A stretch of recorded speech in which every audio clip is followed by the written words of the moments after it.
What's good, everyone? Romero17 here, and today we're going to be breaking down 5 mistakes that players tend to make on EA Sports UFC 4, specifically around striking. So we're going to get right into it.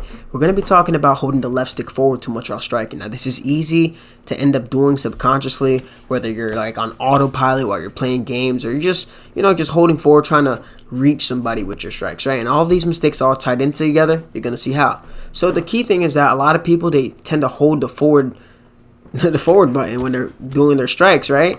The issue with it is if you do it too much, you leave yourself vulnerable to a lot of counters. On top of that, when you go forward with counters, it is a little bit harder to try to commit to any defensive tactic. So for example here, I'm usually pretty good at when I go to somebody's body with like a body hook, I will slip my head or pull my head depending on what they throw. However, because of me doing this forward moving body hook, it was a lot harder for me to try to time that slip, and I got severely punished by it, right? So this is what tends to happen even at the highest level, right? You misjudge the distance, you try to go for a strike, you hold forward when I didn't really even need to do that, and I got knocked down because of it. The second thing is not letting go of the block for non-elbow counters. What I mean by that is in order for you to hit an elbow counter, you have to be holding the block, but then again, it's only at that specific range or the 1+ range that you get when you go forward, right? Or non-block counters, which is the lead hook block counter and uppercut block counter, but you guys see that in my counter striking video. So what happens is a lot of players, they're holding block, right? They're trying to block everything, and as they try to go for, say, a regular slip hook, or they're trying to go for like a slip straight or a slip uppercut, whatever, or even a ducking strike, right? Because they're holding block, it's going to take much longer for the strike to come out. So while somebody's going forward with a flurry, and they're going like, say, 1-2, 1-2, right? I'm trying to slip and throw a slip straight. It won't come out just because, I'm holding block, and my hands are kind of occupying that position. The only thing I can really throw there is the elbow, assuming my fighter has it in their arsenal, right? And this is what tends to happen, guys. They're so holding on that block, it's slowing down the counters, and then this is where you tend to hear people say, this game is unresponsive, this isn't working. It's very important for you to get into the habit of letting go of block where you need to, especially when you want to punish somebody for their strikes. So if you want to fix that type of mistake and you're wondering why your strikes aren't working, it's very good to go into the strike recording mode for practice mode and practice letting go of your block and then inputting the counter that you want to do. So just going to show you an example right here, right? This is shortly after I had gotten dropped from that exchange. And we'll get into that. In order for me to be able to counter effectively here, right, I'm successfully blocking the strikes. My block is low, right? It's still fine. Now I slipped the strike. Because I let go of block, I was able to fire off a faster counter and punish. If I was still holding my block there, my counter would have came out a little bit slower, and Zyaf probably would have had more time to block that said counter. We're gonna have another example here, right? Ducking underneath a strike. This is especially people are used to kind of holding block when they're ducking. Letting go of the block makes it easier for my counter to come out and get the punish to get the knockdown. And when somebody's going forward, right, and you're gonna pull their strike, you want to make sure if you're not hitting a pull elbow, you gotta let go of that block button while pulling if you want to counter with any other strike to get a finishing sequence. So the third thing is trying to exchange with low health. This is also tied into stamina, but for now we're just going to focus on the health, right? So you already know that there's a huge disparity between Jorge Masvidal stats and Ben Askren stats, right? Like, in no way should it be possible for Ben Askren to outstrike Masvidal no matter what. Well, if the head health is low, and I'm trying to exchange when my head health is extremely low, it doesn't even matter who my opponent has. It's all about timing. And every single time I'm losing this exchange because my head health is critically low. So really keep in mind of that. Of course, perks play into mind, like perks like carved of wood and that stuff that Justin Gaethje has, but that's a whole different ballgame. Basically, you don't want to try to exchange too much when your head health is low. Right there, I tried to exchange, especially with a rear hand strike, and I lost that exchange. I got severely rocked. Not good. Another thing is the mismanagement of range, right? So what happened there, right? Ben landed first, but I ended up dropping him despite being at a pretty, I guess you're going to see. It's going to be like a little bit of a health advantage, but not too much. Well, he didn't go forward with that uppercut at that range, and he missed that uppercut. He doesn't have the same reach as Masvidal, right? And this is what happens to a lot of players. They go, why did this strike miss here? Well, you didn't go forward. You didn't close that range where you needed to. So the uppercut's an uppercut range. Ben is punching the air. Now I land my jab. Now I land my uppercut. And uppercuts tend to beat hooks at this range. And now I get the drop here against Askren. So the mismanagement of range is it's a big thing that players tend to kind of forget about.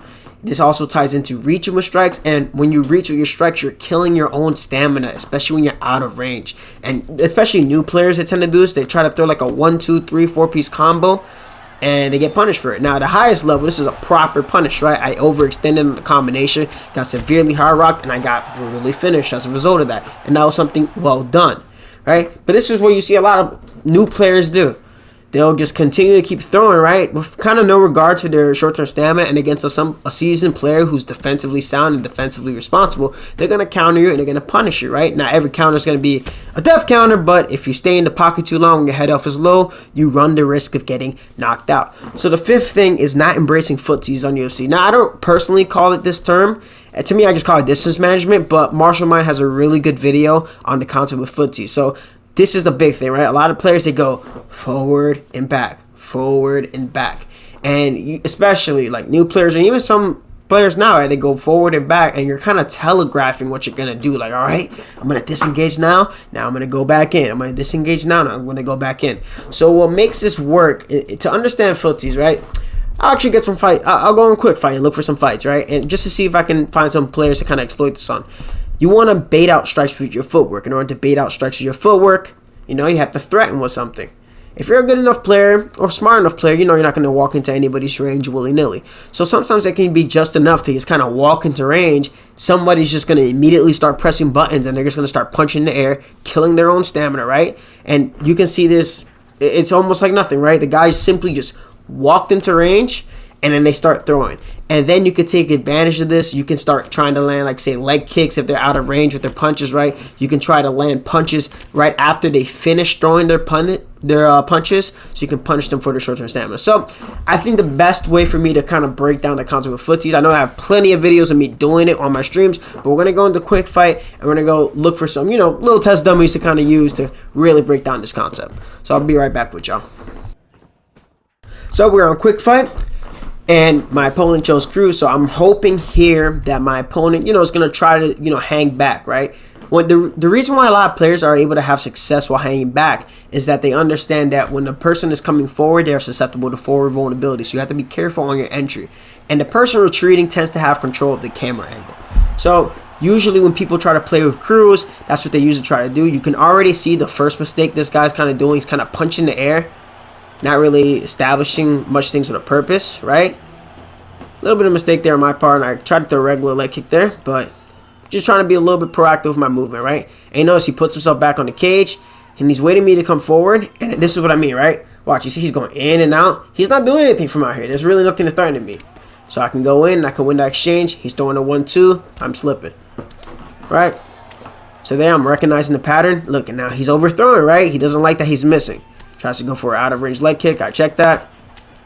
Alright, the range was off for me. That's cool. I'm not going to dwell on it too much. Now it's making it easier for me to punish. He wants to stay in the pocket longer than he's supposed to. If he does that again, I'll make it easier for me to punish. Okay. He just kind of... Okay, he gave up. He gave up. Literally, he gave up. Right? Like, you see that? He threw 45 strikes.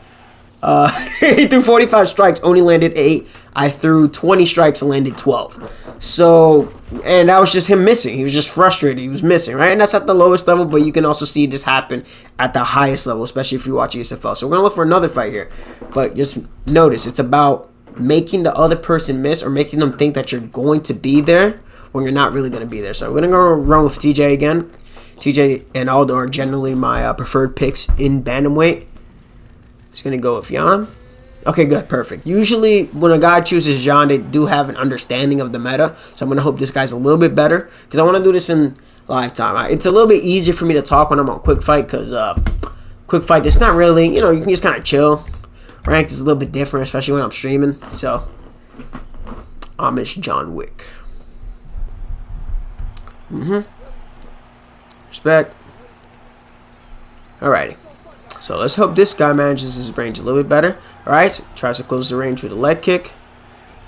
And alright, now you see how he's hanging back, right? And now he's kind of letting loose. He's reaching with his strikes, then he's setting back, right? This is his little rhythm. So what I'm doing with my footsies, right? I'm stepping in and out, and I'm going to try to break my own rhythm and try to attack him. Right? So now you see how he's hanging back, right? He's hanging back, he's hanging back. He wants me to throw so he can punish, right? And that's when he starts to plant. Good hook. He throws his 1-2. Wait for me to kind of overthrow here. But there's one. So now he doesn't understand his health is low here.